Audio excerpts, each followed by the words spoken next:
by Skype at this point because we want to get the information into the hands of people in advance of the sessions at the San Francisco meeting, but more important, into the hands of people who aren't going to be in San Francisco, because this isn't something you want to pass along secondhand. You want to get it from the horses' mouths. And we got a great herd for you today. And what I'd like to do is ask the different participants in this session to introduce themselves, tell you just a little bit about their background, where they're coming from in this conversation, and then we'll have a conversation that goes into some of the nuts and bolts, as well as the mindsets of the people applying for the grants and the people who give the grants, because you need to know both sides of that. Who wants to go first? Come on. I'll go first. Yes. Hi, everyone. My name is Rachel Cain. I live in Denver. And my experience with art grants and grants for artists is sort of across the board. Professionally, I'm an arts administrator. I work at the Western States Arts Federation. We have 2 grant programs that are available nationally to artists. And then in my volunteer world, I have been on the art grant committee for Apogea, a regional burn here in Colorado, for 4 years. I also volunteer for a local cultural facilities district and read grants and distribute money here locally. And I've been on a handful of public art panels, I guess, to place public art in places, and also various panels for visual art competitions and that sort of thing. So I don't have like a title per se, okay, but I do a lot to support the arts and try to connect people with money and people who need money. Fair enough, that sounds right? great. Josie, could you introduce yourself? I wonder, could we just check really quick? There was some really loud paper rustling noise in the middle of what she was saying, and I just want to make sure we actually caught her and not someone else's papers. Michael, can you make a quick check on this? Oh. All right, let's live with it. Okay, that might have been me. Josie. I'm going to toss over to Eli because I think his will segue in what I do. All right. Hi, I'm Eli Peterson. I've worked for the Black Rock Arts Foundation, or Burning Man, since about 2010. I manage the Global Art Grants program currently.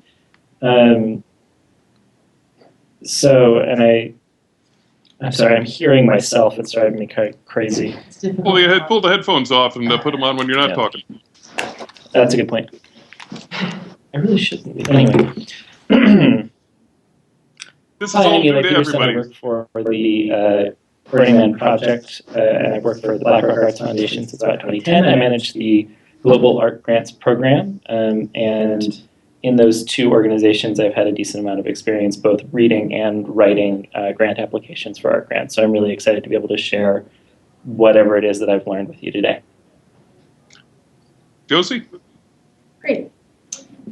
Hi, I'm Josie Schimke. Hello, everyone. I have been working at the Black Rock Arts Foundation for almost 8 years, which is 8 years now, of course, now Burning Man Arts program. And before Eli managed the grants process, I did that as well. And at the same time, began grant writing for Black Rock Arts Foundation. So I have been doing that for 5 or 6 years now, and we've Black Rock Arts Foundation got grants from the National Endowment of Arts, Wattis Foundation, other major grantors. So I have this kind of interesting experience like Eli of being on the grants committee side of things and the grant writing side of things. And there are different worlds. There's different processes with applying for a Burning Man grant and for grants in the rest of the world. So I hope I can kind of share that breadth of experience. I also got a Burning Man art grant in 2007, so I even have that experience too, applying for their process. Christopher, you're going to another meeting of some sort, so you want to just introduce yourself and tell us what and refer people to the grant competition that you're running in this as part of this session? My name is Christopher Breedlove, and I am a board member and coordinator for Burners Without Borders. And my experience with grants is mostly that in my local community, Chicago, I wrote the program and direct something called the Chicago Community Grant Program. And then after 2 years of success with that, I helped Burners Without Borders create the Walk the Talk Grant Program, which is going to be a grant that we're debuting again at the GLC this year. And it's a civic grants program where people can apply, and then regional leaders are able to look at the submissions and then choose who wins the grants during our workshop. Sounds great. Well, let's get into the meat of the conversation. And Christopher, thank you very much. Eli, everybody came up with really good lists of topics and questions that we ought to address. And the one that seemed at the very start of the logical progress was Eli's, what do we mean by grant? What do you mean by that question? Sure. Well, I think it's important to draw a little bit of a border around the sort of funding opportunity we're talking about today. And I think when we speak about a grant, we really are talking about something that usually is given by an organization, like a foundation, a nonprofit, a government, a corporation, as opposed to an individual donation from a person. And the scope of what we're talking about today, I think, is mostly going to be about a so-called competitive grant, where there is a application process and some kind of body is making a decision between different applications that they might be able to fund in a given grant cycle. Okay, and this can go to any of you. What should people do when they're approaching, they've decided they want to apply for a grant, they're at square one. What is square one? Who wants to take that one? Oh, Eli probably didn't hear that question. Oh, I think I did. Like, what is the first step? What's square one? How do you? Well, I think square one is having a project that you want funding for, and to start and go out into the world and look for programs you might apply for. I think Josie has some more insight into some ways you might go about doing that. Yeah, Josie, your first point was that a proposal is a draft of your contract, which is an interesting way to put it. Right. So back when I first started grant writing, this was one of the best pieces of advice that I heard. Someone told me that a proposal is essentially a draft of your contract, meaning that you are committing to doing what you write. It's not really the place to brainstorm or dream. You should have a vision at that point, and be prepared to commit to what you say in the narrative. Yeah. Contracts are now I'm getting my own feedback. Contracts are specifics of what's required, what's expected, that kind of thing, whereas a proposal is meant to be a persuasive instrument. Is there a difference, and do artists need to worry about that? Yeah, I think that there is a difference because, of course, the narrative proposal is where you would get more in depth into the vision, but the details in there, the whens and hows and whys, should be consistent with what you're able to pull off. Okay, and you say also try not to shoehorn. What does that mean? It's really, really tempting especially when you have access to a big grants database, to see these opportunities that grantors that are giving $100,000 away, and to be like, oh gosh, well maybe I could make that work, maybe I could, and it's just tempting. We've fallen into that trap here, and it's really, really stressful at the end of the grant cycle to be scrambling for those requirements that you committed to. I feel that it's best to just have a really solid and pure vision of your project and define the grants that fit it, because they're out there. The grant process is a form of communications, and the first question you should ask yourself, in my opinion, when you're communicating is, who's my audience? So let's start there. Who are we writing to, and are the types of grantors as diverse as the kinds of artists? I do think that grants committees can be as diverse as the proposals that come in. I think that's just the way to put it. For instance, the Global Arts Grants Committee here are a mix of artists and burners and professionals. But it's difficult to know who your grants committee is for other nonprofits. I try to write grants with the assumption that there's someone on that committee from every angle, every aspect of the art world. So not too much academic language, but not too little. Getting points across clearly, but embellishing for those who are kind of, able to hear that flowery language, but not too much. Do you have anything else to add to that, Eli? Sure. It's going to vary from opportunity to opportunity how much you can learn about the grant committee that's reading it, but it's worth doing the research. One example I could give is with our program with Global Art Grants, every year there are 2 committee members rotating on or off of that committee. So you might take away from that, for example, that if you get denied one year, it might well be worth trying again in a year or 2 because the people are going to be different. Whereas there might be a family foundation out there where it's the same 4 or 5 family members reading applications every single year. And if they don't like a project, they're probably not going to like it the next year. But just an example of what you might be able to take away if you can do a little bit of research and find some published information about how a process works. Rachel, your thoughts? Are we dealing with foundations or families or institutions? I think a couple of pieces of advice I would have for artists on this end.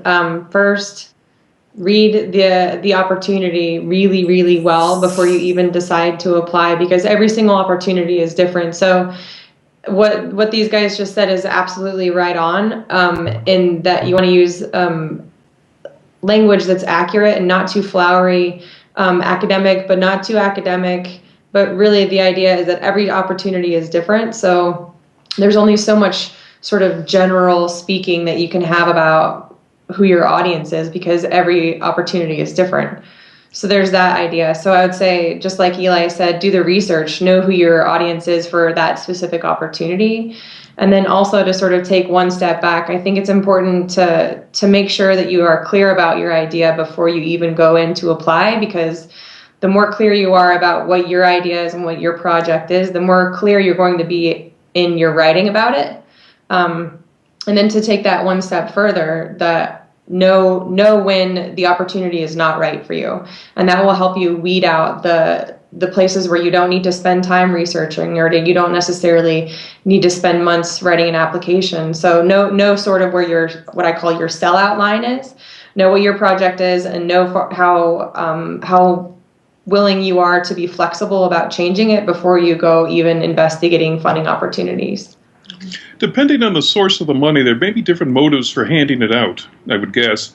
Right. How do you go about gauging what the motives are? Because that can all pretty readily tell you what the benefits are that they're looking for, whether it's good public relations, whether it's an idealistic approach to just funding artists, and or whether they're looking for tax advantages. I mean, how many motives are there, and how do you find out what they are?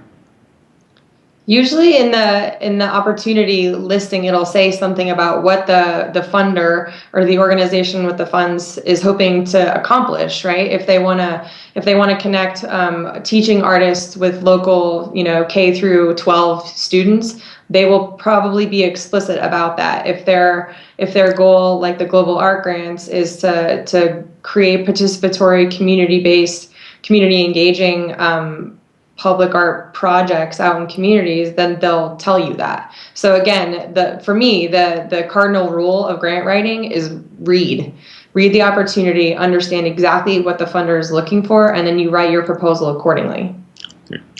Eli, is there any impropriety in calling up and asking to talk to somebody and debrief them a little bit about what they're looking for, or do you have to sort of submit blindly based on your best guess? Well, I would say that the first thing you should do, like Rachel said, is read very carefully all of the published materials you can find about an opportunity.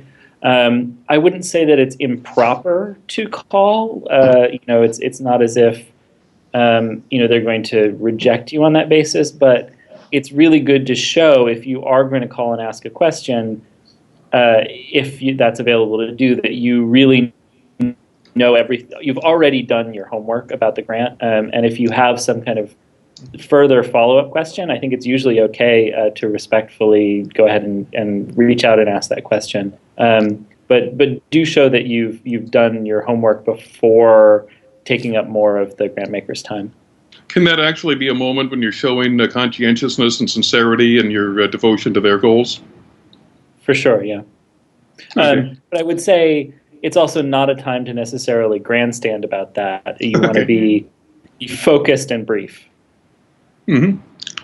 And sorry, can I just chime in for 2 seconds? And a lot of times, too, the person who's administering the grant is not the person who's going to be deciding on whether or not to award you. So the person administering the grant is the person answering the phone who has the information about what the requirements are, but they are not the person making the decision. So it's not, when you call and you have a question, it's a question, it's not a sales pitch. So it's important to understand the differentiation between the administrator or the person doing, like the legwork for the grant versus the body who's probably deciding on who gets the money. They're not the same person in a lot of cases.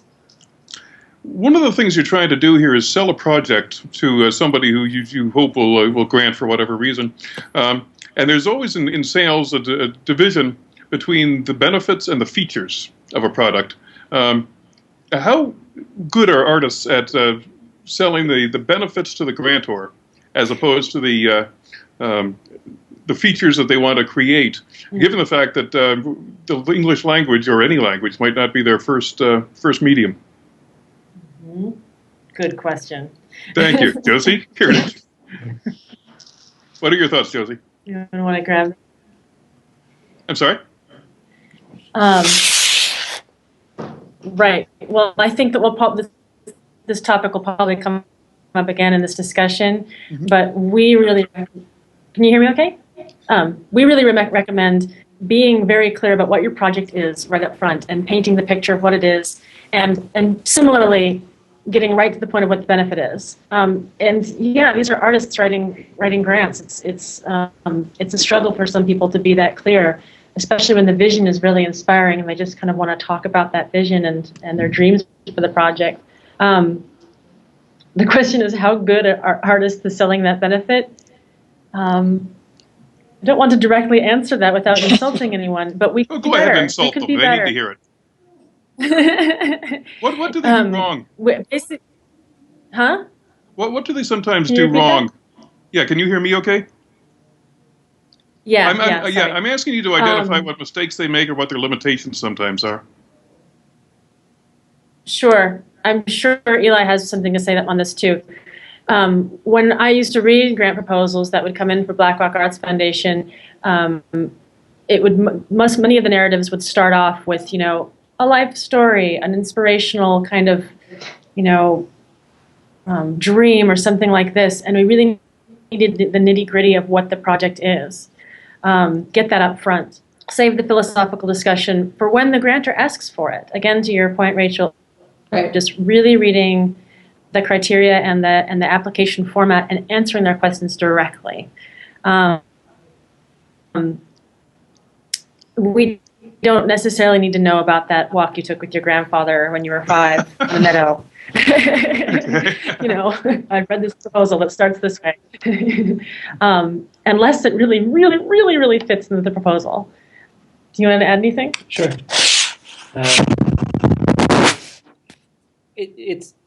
I can't stress enough that it's really important to focus on answering the question that is being asked, and kind of, you can bring in other aspects of your proposal that might not be directly relevant to kind of support, but really you need to focus on, if the question is what is the physical manifestation of this, like it's really important to focus on, describe it, what are the materials, what's the shape, what's the size, how do you approach it, that kind of thing, and not at that point dwell on the philosophical details. It's also important to be realistic and honest, and really think about, the kind of truth of these answers. It's possible to get into inflating your own sense of your project and just come off as a little bit not connected to reality. A useful example of this is we ask often, what is the audience for your piece? Right. And we've heard more than once, everyone is the audience for my piece. Many times. But to me, that kind of shows maybe a lack of really thinking that through.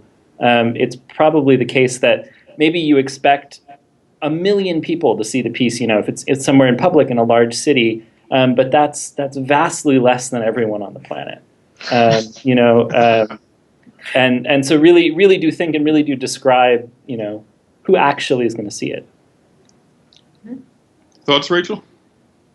Yeah, I've actually had this conversation with a handful of artists over time, and to me, it comes down to the simple differentiation between the what and the why, right? So the what is, like Eli was saying, like, what is this thing? When you close your eyes and you picture this thing you're going to make, or this performance you're going to create, what does that look like? Like, what are the physical pieces and parts that are included in that creation?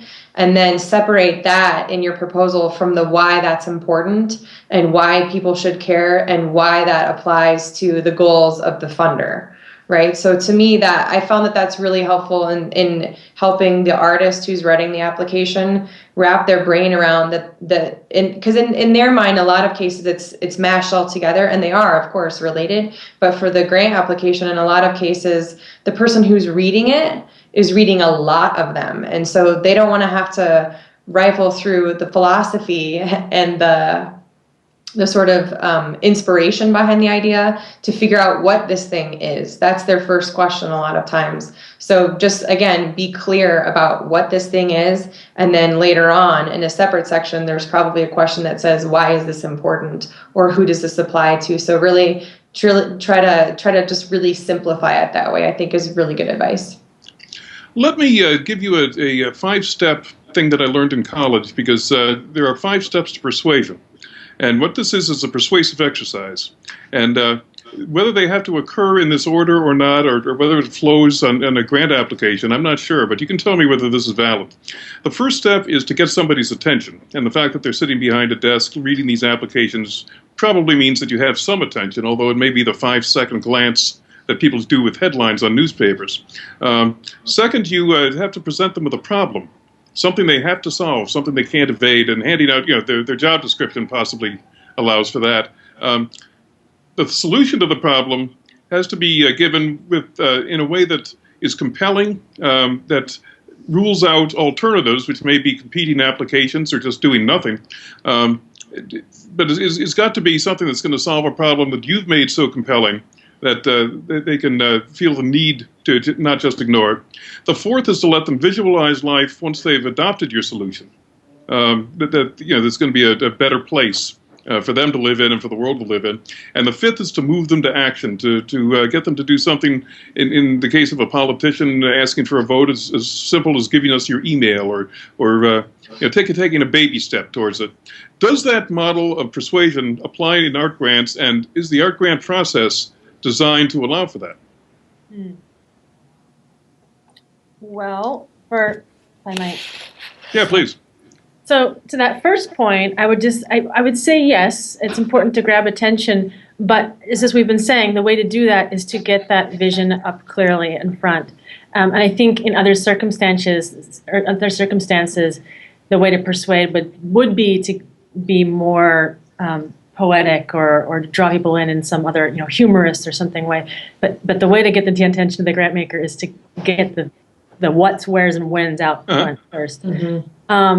And then also, I think on point 3, as far as kind of advocating for how your work will better solve that problem, I don't know that it's necessary. I've never, as a grant writer, had to get into what's not being done in the art world. I've just really been about putting a solid proposal forward and kind of letting them be the judge.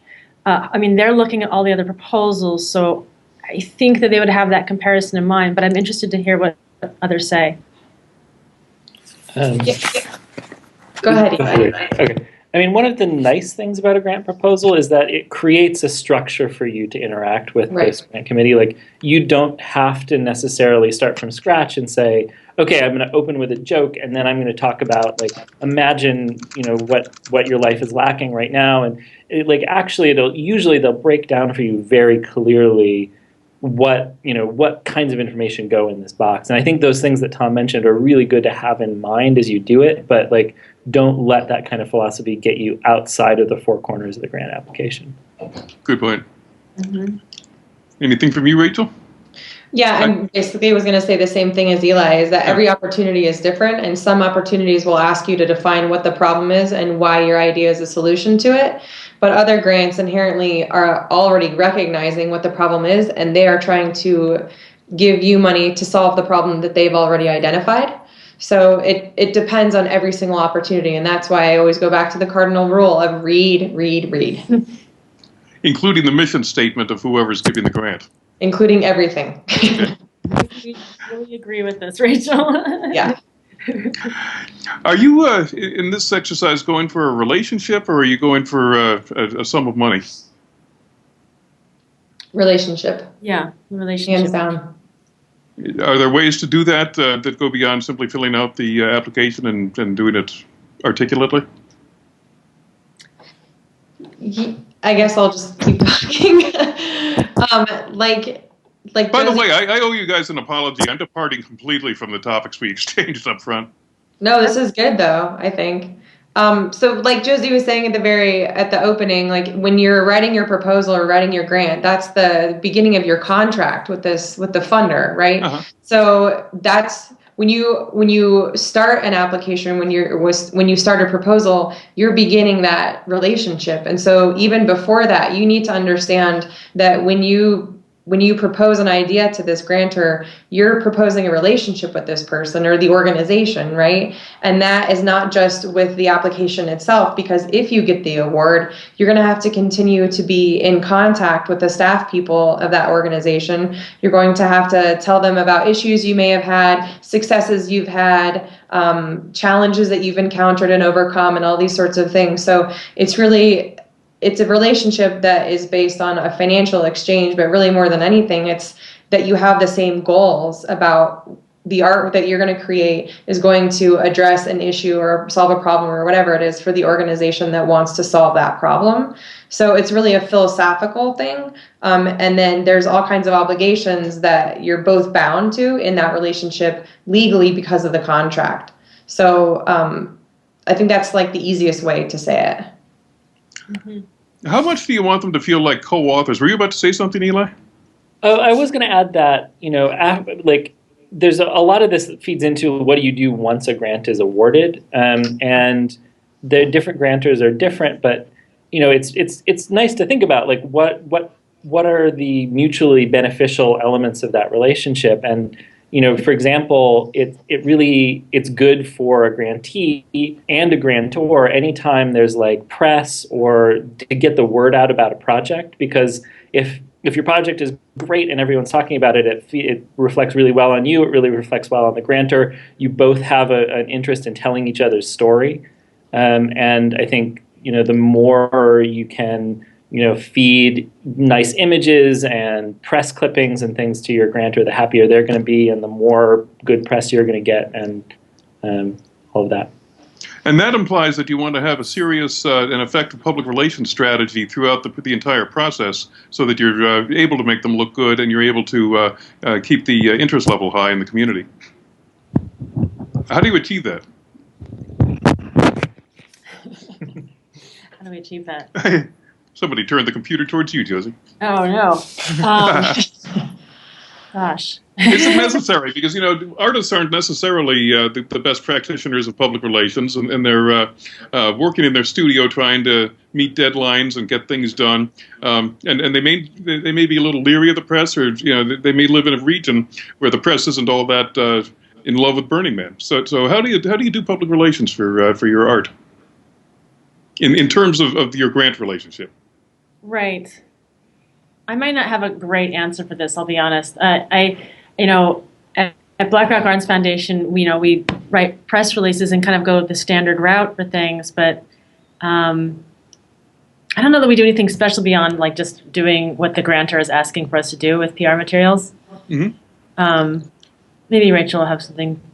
The only thing that I can think of, like Eli was just saying, is that it's a mutually beneficial relationship, right? So the more credit you can give the grantor, the more happy they're going to be with your press about the award that they gave you. So when you're talking to people, identify the grantor, identify the sources of funding that you received to make this thing possible. And when you get positive feedback about how great this project is or how wonderful the art is, you can say, I got a grant from X, Y, and Z. So that helps the grantor get new applications, and it helps them get credit for the money that they gave you, and everybody wins at that point. So I would say I find that a lot of artists are leery about publicizing that information, and I'm not exactly sure what that's about. But I would actually encourage everyone who gets a grant to flaunt it, to brag about it, because that's really what the grantor is looking for. And at the same time, like, it sort of gives you a leg up in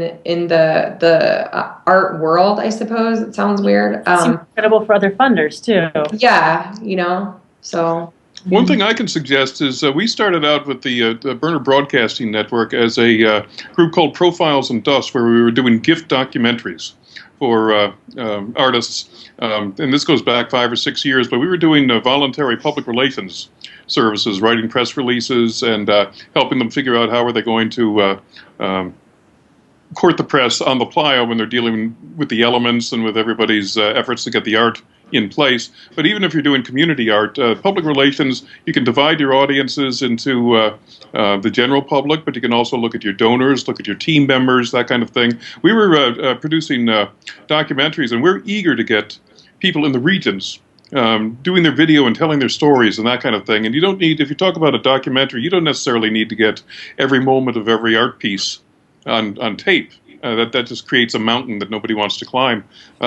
What you do is selectively shoot the stuff that's going to tell the story, and if you need help putting that into something that you can hand to donors or put on your cable access or get out there, we're happy to help you. You know, you can get hold of us through the Burning Man website, and I'll give you our information too. But helping people get their story out is something that can be done as a team effort too. And as we talk about that, it occurs to me to ask, are there resources or are there tools that people can pick up if they're not necessarily great writers, or if they need a little bit of help in defining and writing their grants? Mm-hmm. Certainly. Shall I go to my point that I made here? Please. Okay. So yes, there are definitely resources out there. You know, when I started at Black Rock Arts Foundation, I was a lowly little admin and kind of learned to grant write through the necessity of opportunities coming up, and connected with the Foundation Center in San Francisco. So if you go to foundationcenter.org, you'll see that this organization has several locations across the country, and they also have online courses. And many of the in-person courses are free. And I took some really good grant writing courses there, and I still refer to that knowledge all the time. And they're also a really good resource for researching grants. They have a 990 finder, which is really handy when you're doing research on a grantor. All of grantors and nonprofits' tax records are public information. That's what the 990 form is. So if you go to that website, you can pull down their 990 finder and look at what your grantor has given to other organizations in the past. You can get an idea of the range of amounts they give out and what kind of organizations. You can reach out to other organizations and talk to them if you already have a relationship with them to see, hey, what was that process like? It's a good place for sleuthing and a good place to learn how to write a budget and a narrative. And when you talk about budgets, is there a philosophy that you think people ought to employ, whether it's being very conservative so it looks like you're being responsible, but then you may have to go back to the well and ask for more, and that makes you look like a spendthrift? How do you budget, and how realistic can you be up front? Well, I mean, when I write grants, I usually advocate for realism. You know, it's really tempting to pad, especially if you don't have a real clear vision. Another great piece of advice I got when I was learning to do this was to write the budget first. It'll help you clarify what you can actually do with the time that you have. And then having to do that financial research of being like, oh, wow, okay, heavy equipment actually costs this much to install this piece. I better rethink this. So it really helps you get a better vision of what you're doing. So yeah, I say start with your budget and go from there. And when also talking about funding, I think it's good to show that you have other avenues of fundraising available to you, but that you also still need the money. It's this fine line that we walk as grant writers of showing that we have support and the capability to do the project, but we also need the help. It's this little tightrope. Rachel, I don't know if you've ever had that experience in grant writing. Yeah, for sure. It is. And you never really know like what's more important. So I try to split it as much as I can. You're asking for money. Essentially, you're entering into a financial relationship with somebody. So the most important thing you can do is be aware of your own financial situation, right? So starting with the budget, I think is really fantastic advice. I would also add to it that additional support is really important, not only to show that other people believe in your project, but that if this grant isn't awarded to you for whatever reason, that it still might be viable. And then sort of along those same lines, I've seen a lot of applications nowadays that include like 75% of their budget is expected to come from crowdfunding projects. And I feel like that's a really, really slippery slope. Crowdfunding is super hip. It's really popular right now. But I think it's a really tricky thing to depend on, right? And it's a really tricky thing to include in your budget, because if you don't make that money, then what happens? It's not guaranteed. There's nothing about crowdfunding that's guaranteed. So I would say, generally speaking, don't include a large portion of your budget, a large percentage of your overall ask in a crowdfunding sort of project. It's too risky for the funder to be able to back you up on. Mm-hmm. Go ahead, please. Yeah, I have one more kind of point of advice that we've arrived to as people at Burning Man who read the grants. I've noticed that our committee kind of likes it when there's like a menu of options, we call it, in the budget, when you can show that a project is scalable, being like, look, for $5,000 we can do this much of a project. If we get $10,000, we can do it in 2 cities, and that way the funder has some options of, okay, I can't afford to give them the $50,000 they're asking for, but the $10,000 I have will still get a significant amount of the project done. Right. How influential is the crowdsource audience? Does that change the way people think of the art they want to create, because now they have to appeal to a broader audience and give it maybe more pizzazz or more, does the editorial content of the art change because they're now hitting up a crowd instead of an individual? I think that might be a better question for artists, what feedback have you gotten from these different funding sources, and how has that affected you? I mean, I don't feel like I've seen a lot of proposals where, oh, this was really written towards Kickstarter and therefore I'm not interested. Like I don't get that. But it's a really interesting question. I'd love to hear more about it. How important is the slickness of your proposal? If you're inclined to put a PowerPoint, people call it a deck now for some reason, but inclined to just jazz it up and make it look totally impressive and like a alternative universe. Okay, well, one thing I'll say for our grants process, it's still of utmost important to address the committee in the format that they want. Okay. What's really annoying is when you have this set of questions that you ask for, and you ask for a written narrative, and they give you the PowerPoint instead. So if there is an opportunity to share visuals, then yeah, visuals really help and convey the project idea, but not to divert from their format. And that's how I write grants too. Anyone else? Okay. I would just add that the number one way to get disqualified from receiving a grant is to not follow directions. So if you ask for somebody to supply a budget in an Excel document and they give it to you as a PDF in a Word document or something, if you can't follow directions just about how to apply, they don't really trust you to actually fulfill your obligation to create this project that you're proposing. So just do what they ask. Okay. Eli, I think you were the one who made the point that people will extend deadlines, and they'll, but you have to ask nicely, and you have to keep them informed. And I know that in bureaucracies, the mantra is no surprises. Was that your point? And can you expand on it a little bit about if you need extra time or something's going a little bit haywire, keeping them in the partnership? Sure. I mean, I guess the context is that in my experience, most grantors can be pretty flexible, and certainly as the Global Art Grants program, we're usually extremely flexible. With the Black Rock City Honoraria, it might be a little different because there's a hard deadline of when Burning Man happens. There's really no way around that. But for global art grants, like if you know there's some restriction on the space you're using or something, and your project needs to happen 6 months later than you originally said, that's almost always going to be totally fine with us. But we really need to hear about it in advance, if possible. Showing that you're aware that there was a deadline in your contract and that something is taking you beyond it is much better than just letting it blow by. Yeah, and the other thing is the application deadline, as Josie said, is firm. We're usually not going to accept something, even as soon as a couple of days later. But at the point where you're executing a project, it's go ahead and ask. I would say if you need an extension. How much do you want to wash them with information so that they feel like co-authors of this whole project and they feel fully engaged?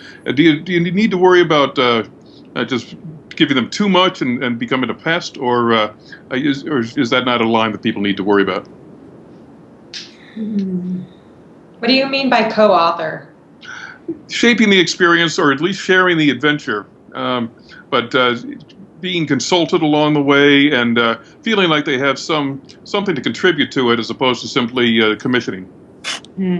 I think it varies for grantors. Yeah. And I think most grantors want to see that you're going to carry out the project and that it's not really a working relationship per se. That's my experience of the grants we've received.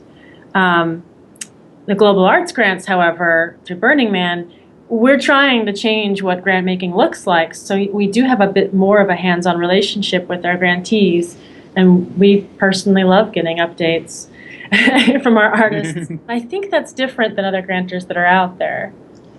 But I think that there's ways that you can provide an opportunity for the organization to follow your progress without being a pest. Like you could create a blog or do updates on social media, and then that way, if staffers at the organization want to follow your progress, they can, and they can decide to what extent they want to be engaged and how they want the information fed to them without you having to do it sort of in a personal way. Yeah, I agree with that. Yeah, totally. Okay. Eli made the point, and all of you can address this, that there are different kinds of grants. There's public charities, there's government, there's foundations, there's even corporations giving direct grants. Are there differences worth noting here, or are these just categories that occur to you? I think it's an important part of knowing your audience. Just to kind of give some highlights. I mean, a corporation that's giving a grant, directly from the corporation, not through a foundation of theirs, they're doing that for marketing and PR reasons, and you should know that, and you should have that in mind when you write your proposal. Governments, I think, tend to have the most concrete goals when they give grants. We want to put this art here because we want to increase foot traffic to this area, because they're closed storefronts and we want the storefronts to reopen, or we want to increase tourism to this region or city. Whereas, a public 501c3, like with the Global Art Grants, we want to support a kind of category of art. We want to develop artists. We want to get art out in the world. But our goals aren't always as specific and measurable, I think, as governments are going to want. But that's going to really vary a lot from grantor to grantor. There are also some grantors that have restrictions about who they can give to. Some private foundations would need you to have a fiscal sponsor, another nonprofit, to receive the money. Others aren't going to need that. So these are just kind of some factors that feed into it. How important is it to have a fiscal sponsor who can allow for tax advantages?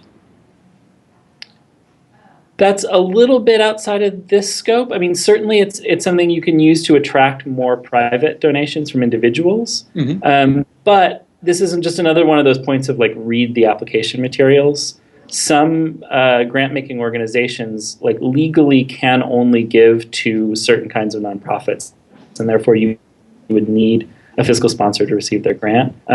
Others, that's not going to be an advantage at all. They it doesn't matter to them. So read and it probably beyond the scope of our conversation here. Okay. how to find a fiscal sponsor, but that's all, whole nother area. Let me ask you, and I'll tell you just a little bit of a story, how much innovation there is in the funding of the arts. Over here in Chicago, we've taken over the Halloween parade and turned it into a burner parade over the years, and introduced fire and all kinds of things. And in the last couple of years, the organizers, the Chamber of Commerce, looked at us nervously as we talked about what we'd like to do, and said, how much is this going to cost us? And our response was, we don't want your money, we want your partnership. Let's together raise money for the artists and make it clear this is purely for the artists. We don't want to tap into your budget. And the minute we said that, they breathed a big sigh of relief and got creative with us. The bank said we'll have a reception and drag all the neighborhood potentates and cheeses into the reception and make them give money. A bar said we're going to have a circus performer night. They collectively said we'll make sure that all the bars along the parade route hire the performers for after the parade, so there's some guaranteed cash coming in. They guaranteed us that nobody would have to pay for fire fuel and that they'd make sure that nobody took a loss and that kind of thing. And our model for distribution was to say we're going to pay all the artistic expenses first and then divide the money among the artists. And we even had another little thing that and they allowed us to work the rope line, not the rope line, but the barricades, and get money in empty pumpkins directly from the crowd. But it was targeted, and it was clearly simply for the artists, and it worked really well. We also put up a green screen at the receptions and had people do silly things in front of them, and then put backgrounds and emailed it to them asking for another donation, and then assuming they would make it viral by sending it to all their friends. That kind of unorthodox approach to funding worked really well, except that what we found was that the businesses involved were right on target and got immediately creative, and the pressure had been relieved for them. The artists had a much more difficult time wrapping their arms around it. In the case of fire performers and people like that, they were saying, why should I do something for nothing? And as well, it's a reception being held in your honor to raise money for you. That's like reason enough. But I hadn't done as good a job as I should have of helping the artists understand that the old way of doing business isn't the only way of doing business. Do you see in the Burning Man community and in the funding of the arts any innovations going on? Because the role of arts changed, but the funding maybe hasn't caught up with that yet. What a great story. Thank you. Inspiring, yeah. I think that, yes, arts funding is changing, but slowly. I think that your story is a great example of how to work collaboratively with the city organization. And I find that the city organizations we work with, too, are more excited about those kind of collaborations. I've never really seen that kind of hands-on interest with a private foundation funder. Mm-hmm. They mostly just want us to execute the project really, really according to plan and very well. But I don't know. I think it's part of our culture to invite that kind of participation. I don't think there's any harm in saying, what can we work on together? Just opening that question. Yeah, it was nice to go from how much are you going to take from us to how much can we raise together. Yeah, there was it was a different experience for them, and they loved it. Mm-hmm. Yeah, I think that goes back to the idea that we talked about a while ago, that it's a relationship, right? Like if you have an idea and they have an idea, you should be able to talk about it, see how you can collaborate, and see what's mutually beneficial for both parties. So I think it would be really great if we could all have more diverse sources of income beyond just the old sort of like granting model, which is why crowdfunding has been so sort of revolutionary. But I also think there's something to be said for the sort of artist as entrepreneur at the same time, because I agree that artists should never have to not be paid for their work, because in a lot of cases they are professionals and it is work and they're skilled and they have valuable ideas and they should be compensated accordingly. But I also think there's this really interesting movement where artists are, by definition, entrepreneurs, and they're looking for ways to make a living doing their craft, doing what they value, doing what they think and feel like needs to be done. So art as a business in and of itself is sort of maybe a new model, and maybe that's why your parade partnering with all these business people was really successful because everybody realizes that they can mutually benefit from collaborating together as a business relationship, you know? And they don't all need to be there for the same reason. Yeah, for sure. Yeah, the Chamber of Commerce and the burner community have different objectives on Halloween night, but if they're complementary, they can support each other.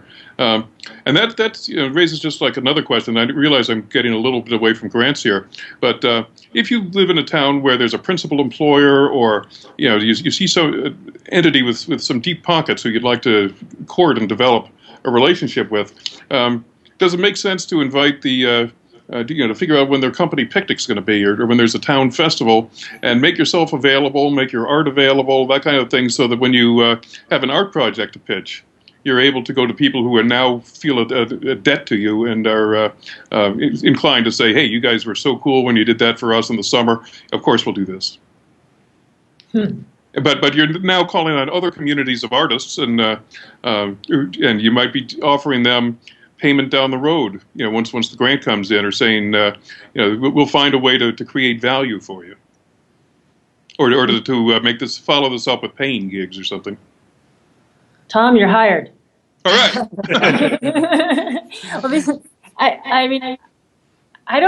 I think that this is very forward thinking. It might be a little bit beyond what the rest of the grantor world is right now. I think that it's important to follow their format and their structure. But if there are opportunities within, if you're working with a development department that can create relationships, where you can get other exposure to an organization, then absolutely. And we did a thing like 13 years ago, which was our first Halloween parade. And we've been doing cool stuff ever since. But a neighboring Chamber of Commerce said they were going to have a Christmas promotion that they were calling Jolly Palooza, which, I had to explain to them, you're not going to get the same crowd or the same enthusiasm for Jolly Palooza. And it's going to be a cold December weekend and stuff. But what we did was we got modern dancers to wear Christmas costumes of any design they wanted and carry boom boxes from one store to another, stop the store in its tracks, and do a Christmas dance. And they did it in exchange for an explicit promise that down the road, when they're doing their own recitals, when they're self-producing and need help with costumes or hors d'oeuvres or something like that, the business will contribute an in-kind donation. They can go back and say, hey, remember me, I did something helpful to you in December. So that kind of bartering arrangement worked pretty well, and we had the Chamber of Commerce enforcing it, helping them remember that they had been the beneficiaries up front. Enforcing? Do you get it? But so that worked well. But I guess it raises also questions of commodification. Now you're taking the art that you're producing and trying to translate it directly into your culture and your community into something that's generating goodwill and cash. But I don't know if that creates any commodification concerns. It's now we're going to get into a discussion. Yeah. Oh. Anything we should talk to, or should we move on?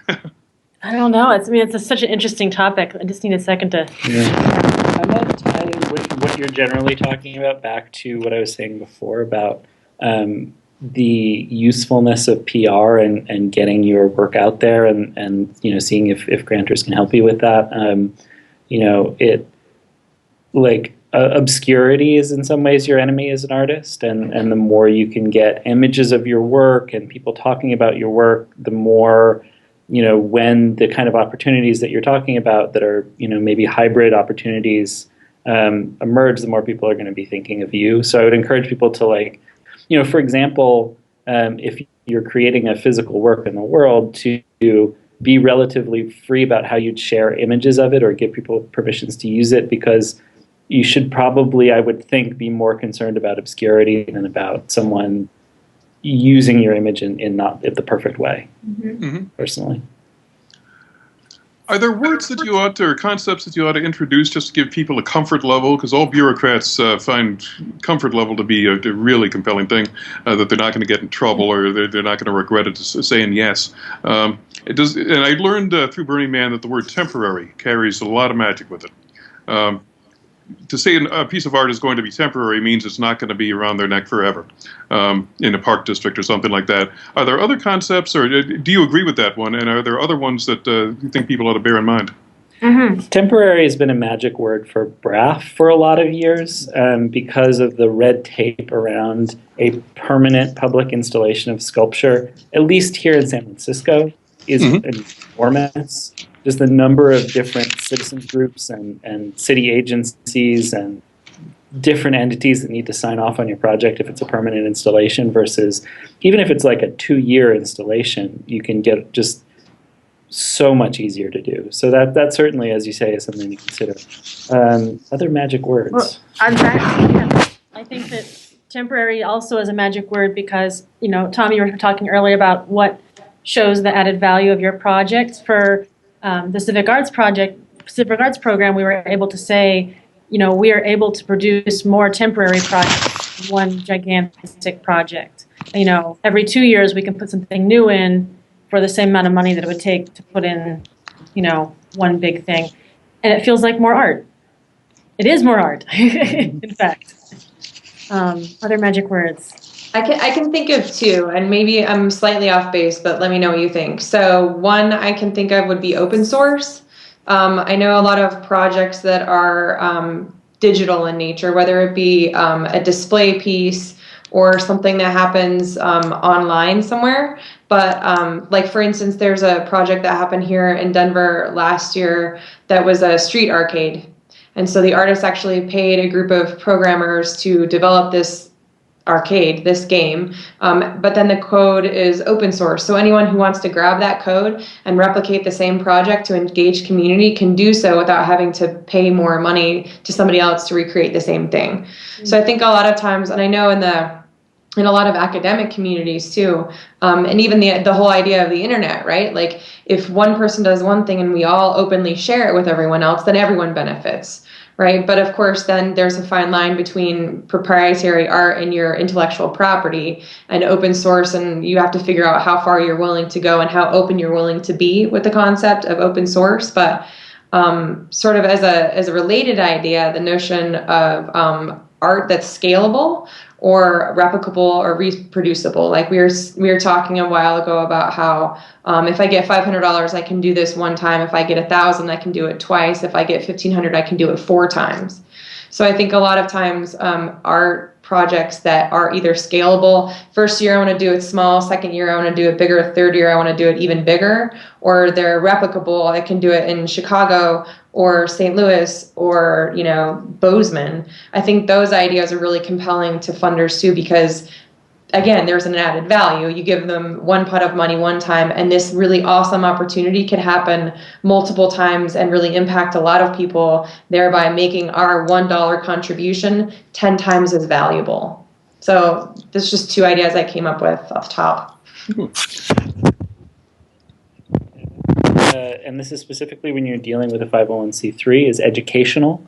It turns out that in the way that the IRS code around this works, the arts are not in and of themselves a charitable activity. Most arts organizations get their exemption through education, their activities being educational. So sometimes it's a little bit of an added bonus for those organizations when you can show, look, I'm going to bring these people in and they're going to learn about X or Y or Z, or I'm going to be educating people about the importance of the arts in my community, or that can sometimes be a hook for an organization.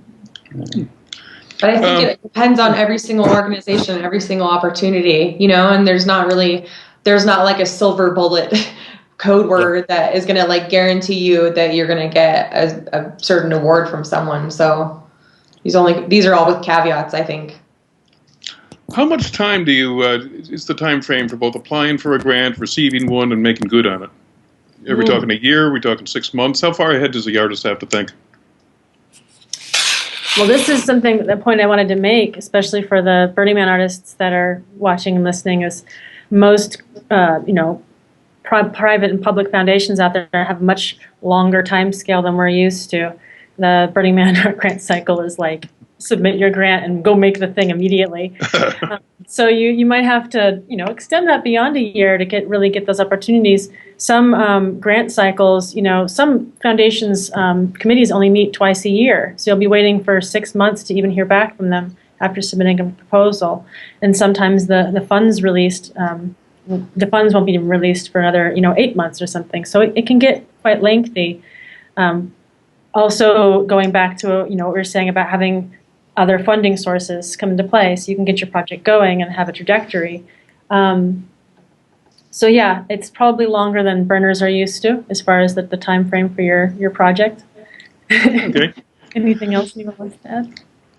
No, not really. Let me ask this, though. Burners are pretty famous for coming up with innovations, with things that really haven't been done before that engage people in new ways. So you're asking sometimes people to contribute money to something that they can't even imagine, that's not yet, the proof of concept hasn't even taken place. One thing that I can think of is we organized a combining Earth Day with birthday parties, and got the a little science fair type experiment in a box, put the box with a ribbon around it in the corner of the classroom at the school, and let all the kids speculate on what might be in it. And then Earth Day rolled around, they were able to open the box, and there was a thing they could do with their teachers, and flashlights for everybody, and that kind of thing. It was something that hadn't been done before, and if we had gone to the utilities and said, "Hey, how would you like to fund this?" they probably wouldn't have paid much attention, and we'd be stumbling over our explanations. Is there some value in doing something first and then going for the funding to say, let's do it again? I do think there's some value in that, for sure. I see lots of nodding heads here. Mm-hmm. Having a test run, a test case to present, to say, this went so well here, we'd love to replicate it and expand it, but we can't expand it without your help. Mm-hmm. We run into that problem a lot with the visuals that are presented to us in our grant committee meetings is, if there's a visual of a similar event that happened, we can get a picture of it. But a picture conveys so much more than a drawing, if possible, and even, some version of the project and photograph is great. Go ahead. I might also add that some it varies from grantor to grantor how willing they are to fund the third iteration of something. It really varies, and it's something to kind of maybe look at past funded projects. I know for global art grants, we do have a bias towards a new project, and that doesn't mean we have funded other iterations, but usually it's best for us if you can show, here's a new element that we're looking for you to fund, or here's how we're going to expand this. For other grantors, they're like, wow, look at the impact of this thing that you do every year. We totally want to fund your 2015 iteration of it. Right. So that's something to keep in mind, certainly. And in the time we have here, were you about to say something, Rachel? Yeah, sorry. I just wanted to add, too, that I think I've read a lot of applications that that are applying for support for a similar audience or a similar social sort of justice idea, and I think it's important too that I hope that everybody has the same concerns about, let's just say, climate change, right? So if you're going to do a project that addresses climate change, do a little bit of research first about what's out there in any one given area and what organizations have funded which projects that address global climate change, so that you can make your project innovative and novel and different from what's already out there, which, even though you're addressing the same problem, it's not repetitive across the board in terms of the same project trying to address the same problem. So I think there is something to be said for balancing out being innovative with being totally safe. You want to have both of those elements in your application and your concept, but not more one than the other. Okay. We have 10 minutes left. Are there things that I'm not asking that we should be bringing up? You're the experts. Okay. I consult my notes here. Yes. Yeah, please. Well, Rachel, I thought your list that you made, that document was really on point. Is that something that's going to be shared with the audience, or? With your permission, I'd love to post it with this video. Can I spell check it first? Yeah, but it was really, I mean, what I added to this discussion were just like little kind of side notes to what you'd written. I thought it was pretty much everything I would say, Yeah, I thank you. And yes, I absolutely would love to get this out for people. I think the one thing that we haven't really addressed explicitly is that for me, as a reviewer of visual arts grants, I think it's imperative that you give me visuals to look at, right? Like if we're going to fund visual projects, I want to see visuals of what that thing is, because I think a lot of times artists have this great idea in their head, but it's in their head. And sometimes they have a hard time communicating to somebody who's totally unfamiliar with their idea or them as an artist or their style or their skill set to understand what that idea is. So making the idea visual and then absolutely including that in the application, I think is really important. If I had my way with all the visual art grants that are out there, every single one of them would require images, partly as an exercise for the artist to be able to get the idea out on paper, and also for the panelists to be able to get a sense of what it is that they're actually funding in a more concrete sort of way. Because I think without that visual, you run the risk of miscommunication, or a gap in communication where the artist might have a great idea and the panel really wants to fund them, but if they don't understand the project together, that's never going to be a match, So visuals, the importance of really great visuals, I think I want to hammer home. Right. Yeah. And so go ahead. Yeah. Well, I guess what I would want to say to people, thinking about applying to a grant for the first time or continuing to apply grants, is just to not be afraid of the process. It is, very step by step and takes focus to the detail of every step. But, the process started to become more appealing and fun to me when I realized that doing the process helps you get a handle on what your vision is. It helps you develop that vision in a more concrete way. And we've gotten this feedback from our grantees before where they tell us that doing our application process is when they really realized that their project was possible and the limitations of the process as well. So just look at the whole thing as a learning process. Are there final thoughts? Because that was a very good one, but...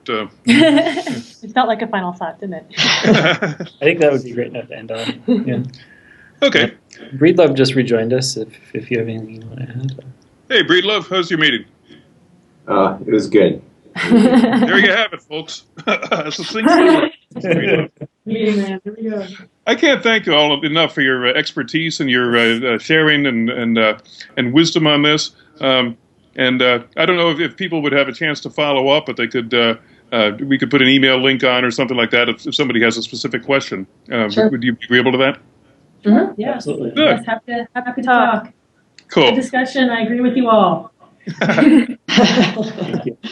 Well, I want to thank by name Eli Peterson and Rachel Cain. And Josie, I've got to express some embarrassment. I don't have your last name in front of me. Could you help me? It's too hard to pronounce anyways. It's Schimke. Okay. I'm glad I'm not even trying then. Polka dot's my fly name. That's easy to remember. Thank you all so much. I'm Tom LaPorte. This is the Burner Broadcasting Network, and we're out. Thank you. Bye. Bye. Bye. And Michael Fassman, too. I hope you got that.